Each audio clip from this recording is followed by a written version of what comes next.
اور ایک پازیب جس کی جھنکار سے اس کے ہونے کا ہمیشہ کہیں نہ کہیں احساس باقی رہتا، مگر نخرے میں وہ بلا کی مغرور تھی۔ کسی کالے یا ساملے حبشی جیسے شخص کو دیکھنا بھی اپنی توہین جانتی تھی، بس دن رات نہ جانے اسے کسی شاہزادے کے خیالوں میں وہ ہمیشہ غرق رہتی۔ کبھی کبھی تو اسے اپنی ماں کی آواز بلکہ بہت قریب بیٹھے کسی بھی شخص کی آواز سنائی نہ دیتی۔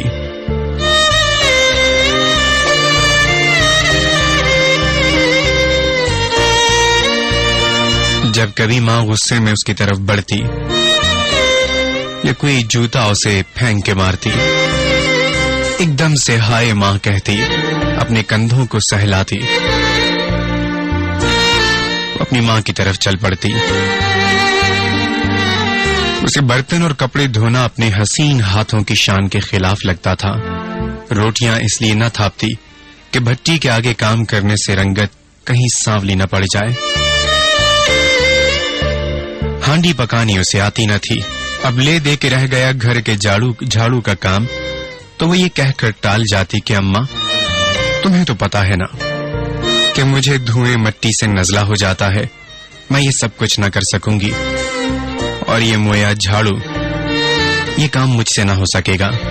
اکلوتی ہونے کی وجہ سے اس کے ابا نے اسے خوب سر چڑھا رکھا تھا، اور اماں سارا دن اس کے مستقبل کی فکر میں نڈھال رہتی۔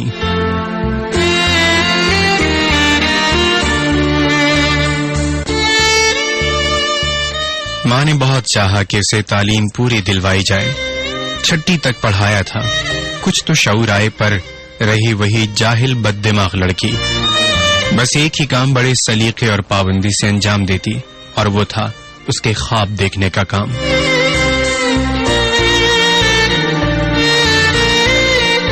ماں کو اکثر گھر کے کام خود ہی کرنے پڑتے، کیونکہ اتنا عرصہ جو اپنی اس لاڈلی بیٹی کے ساتھ گزار چکی تھی، وہ جانتی تھی کہ اسے کسی کام کا کہہ دینا یا اس کام کا نہ ہونا دونوں ایک ہی باتیں ہیں۔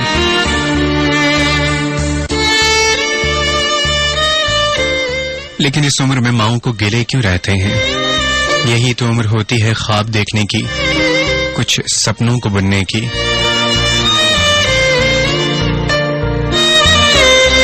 لیکن اب اتنا بھی کوئی سپنوں میں کیوں کر کھو جائے؟ اسی لیے تو کہتے ہیں خواب تو ہوتے ہیں دیکھنے کے لیے، ان میں مگر جا کے رہا نہ کرو۔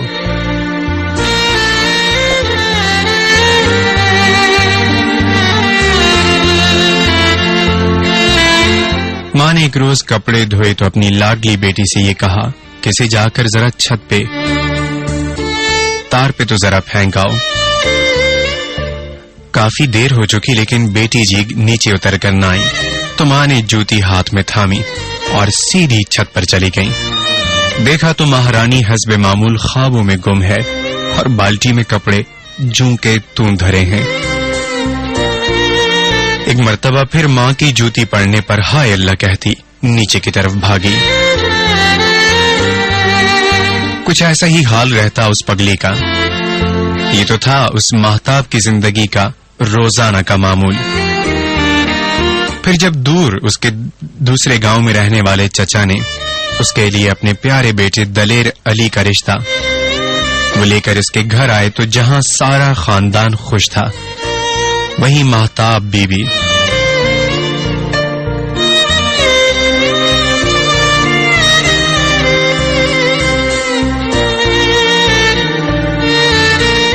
اپنی سکھی رشیدہ کے ساتھ بیٹھے آنسو بہا رہی تھی کہ اماں ابا کی تو عقل پہ پتہ نہیں تالے پڑ گئے، جو میری شادی اس کلموئی کے ساتھ کر رہے ہیں، میں تو مرتی مر جاؤں گی پر اس لنگور سے شادی کبھی نہ کروں گی۔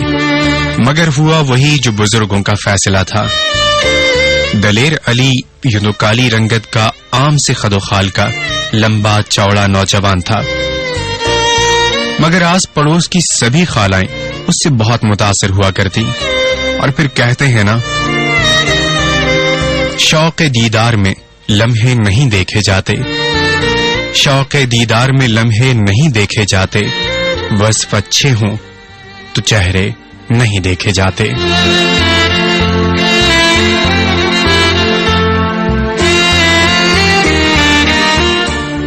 دلیر علی نے شہر جا کر میٹرک پاس کیا تھا، وہیں اخبار بیچ کر اپنی پڑھائی جاری رکھی. پہلے انٹر پھر بی کام کر کے وہیں ایک بینک میں ملازم ہو گیا. وہ اپنی 7 بہنوں کی ذمہ داری سے بخوبی واقف تھا، اس لیے وہاں جاب کرتا اور بہنوں کے جہیز کے لیے رقم ارسال کرتا رہتا. پھر شادی کے چند ماہ بعد اس نے ماہتاب کو بھی وہیں بلا لیا.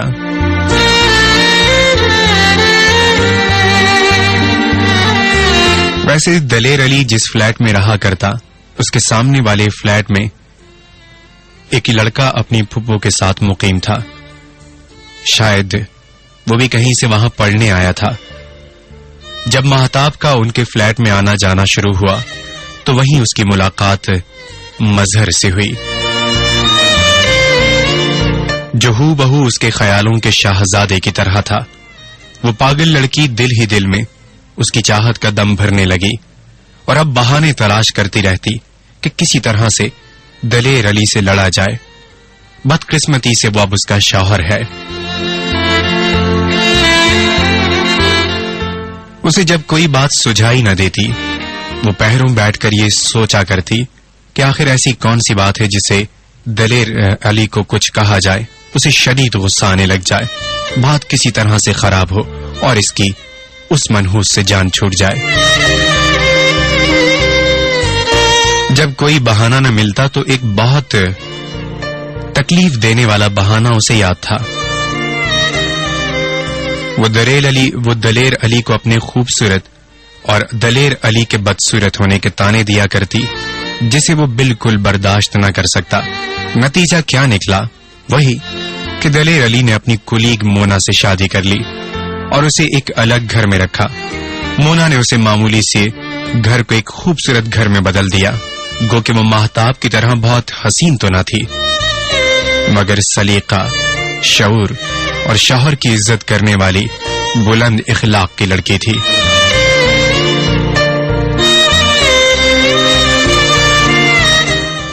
بس یہی تو اس کی خاصیتیں تو تھی مونا کی کہ اس نے ایک چھوٹے سے گھر کو بالکل جنت جیسا بنا ڈالا.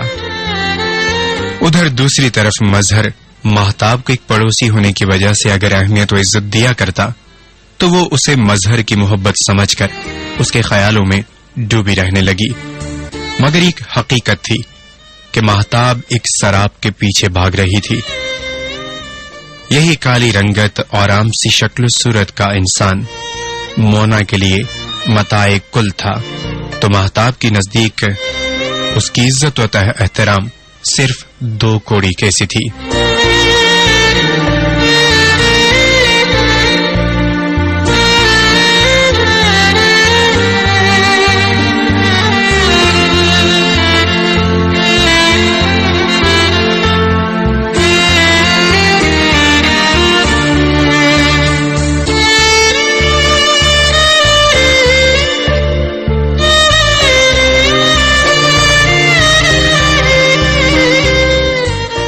ماہتاب نے کئی بار دلیر علی کو برا بھلا اور نہایت سخت لفظوں سے نوازا، مگر ایک روز جب وہ کام سے تھکا گھر لوٹا اور ماہتاب سے نہ چاہتے ہوئے بھی ایک کپ چائے کی فرمائش کر بیٹھا تو ماہتاب نے ساری حدیں ہی توڑ ڈالی. اس کے منہ پر کہہ ڈالا کہ وہ پہلے دن سے ہی اس سے شدید نفرت کرتی ہے.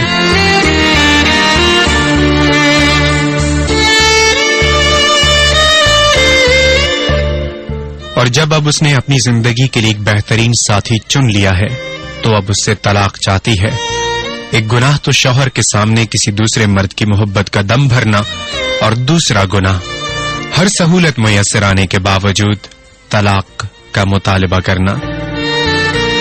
دلیر علی ایک غیرت مند اور باکردار مرد تھا. اس کی ضمیر نے یہ سب کچھ گوارا نہ کیا اور وہ فیصلہ ہو گیا جسے سننے سے عرش بھی دہل جاتا ہے، ملائکہ بھی جس لفظ کو سننے سے کام جاتے ہیں، اور جو لفظ خود رب العزت کو بھی سخت ناپسند ہے، یعنی طلاق.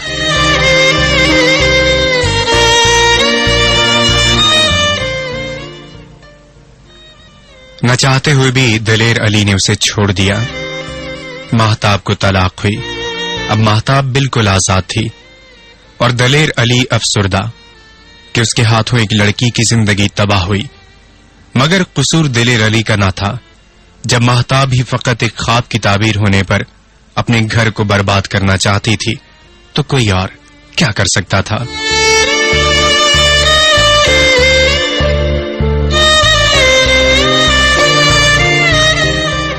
دلیر علی نے جس دن اسے طلاق دی تو جاتے ہوئے اسے بس یہ کہہ گیا کہ چند دلوں میں کچھ نہ کچھ باقی رہ جاتا ہے، اور یقیناً اس کے دل میں بھی کچھ باقی بلکہ ہمیشہ کے لیے باقی رہ گیا.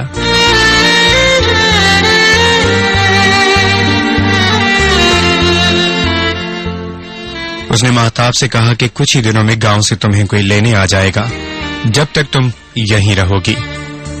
مہتاب بھی اس دن کے بعد سے گھر سے نہ نکلی، نہ ہی مظہر سے ملنے گئی. دل کسی چیز کو نہ چاہتا تھا. کوئی تو پھانس اس کے بھی دل میں چبھی ہو گئی. اس بات کو چند ہی دن گزرے تھے کہ سامنے والی خالہ یعنی مظہر کی پھپھو مہتاب کے نہ آنے جانے پر شکوہ کرتی اس کے گھر جب آئی تو ساتھ میں ایک دعوت نامہ بھی لے کر آئی، اور وہ دعوت نامہ تھا مظہر کی شادی کا.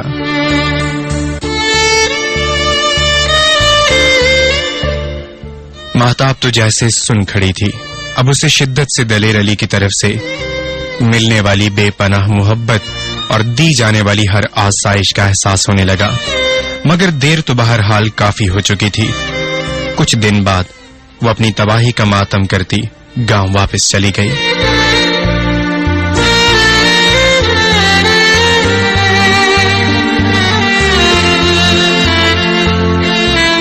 دوسری طرف دلیر علی کی زندگی میں داخل ہونے والی دوسری عورت یعنی مونا نے نہ صرف اسے ذہنی سکون و آرام فراہم کیا بلکہ ہر قدم پر، ہر دکھ پریشانی میں اس کے ساتھ کھڑے ہو کر یہ ثابت کر دیا کہ مرد کی محبت ہی عورت کی زندگی کا اصل مقصد ہوتی ہے، چاہے پھر وہ مرد کتنا ہی کالا، کم شکل و صورت کا ہی کیوں نہ ہو.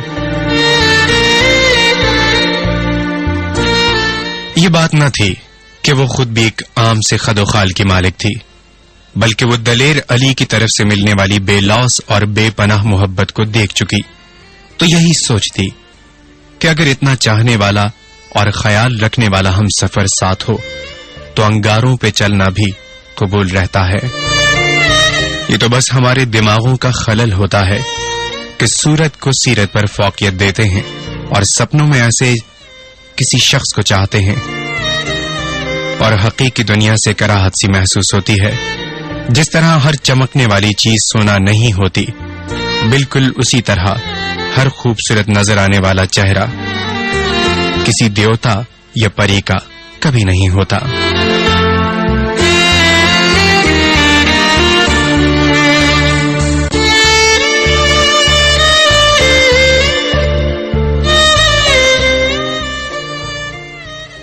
مرد کے لیے پہلا انتخاب خوبصورتی ہی کیوں نہ ہو، مگر ایک عورت مرد کی صورت سے نہیں بلکہ اس کی محبت سے محبت کرتی ہے، اور بڑوں نے ہمیشہ یہی بتلایا ہے. جو اپنے حسن کی دلیل لیے زندگی بتانا چاہتی ہیں، جو اپنے حسن کی دلیل سے زندگی کو جیتنا چاہتی ہیں، جو اپنے حسن کی دلیل سے دلوں کو جیتنا چاہتی ہیں، جو اپنے حسن کی دلیل سے خود کو منوانا چاہتی ہیں، ان میں سے کتنی ایسی ہیں جو ہمیشہ ناکام لوٹ جاتی ہیں. جان ایلیا نے کہا تھا، تو بہت جاذب و جمیل سہی، زندگی جاذب و جمیل نہیں، مت کرو بحث ہار جاؤ گی، حسن اتنی بڑی دلیل نہیں.